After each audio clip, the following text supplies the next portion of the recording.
क्या आप जानते हैं कि मान रखना किसको कहते हैं?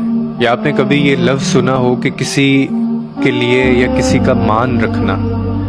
ये इतना भारी लफ्ज़ है कि अगर आप अपनी ज़िंदगी में सिर्फ इस एक लफ्ज़ को समझ जाएं और इस पे अमल करना शुरू कर दें, यानी किसी का मान रखना अगर आप सीख लें, तो आप यकीन करें आपके सारे रिश्ते, आपके जितनी भी डीलिंग्स हैं लोगों के साथ, इवन कि आपका खुद का रिश्ता जो है अपने आप से, खुदा से, लोगों के साथ, वो सारे ठीक हो जाएंगे अगर आप सिर्फ मान रखना सीख लें। मान रखने का मतलब होता है कि किसी का एतबार, किसी का एतमाद, किसी का यकीन और किसी का भरम ना तोड़ना। ये एक छोटे से लफ्ज़ के अंदर इतने सारे मतलब छुपे होते हैं। और हमेशा याद रखिए कि ये जो ज़िंदगी और जो वक्त होता है ना, ये ट्रेट है, ये खुसूसियत है टाइम की। It is a trait of time that it has to पास।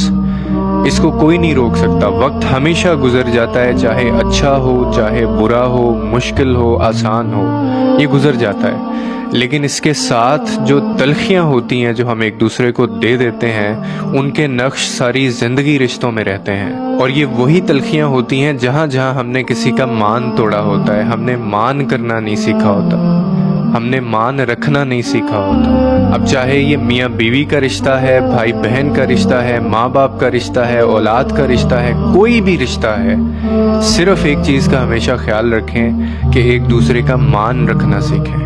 आपकी ज़िंदगी बदल जाएगी। और फिर खुदा आपका मान किस तरह से रखेगा आपको अंदाज़ा भी नहीं है। आपको पता ही नहीं चलेगा आपके मसले कहाँ से हल हो रहे हैं।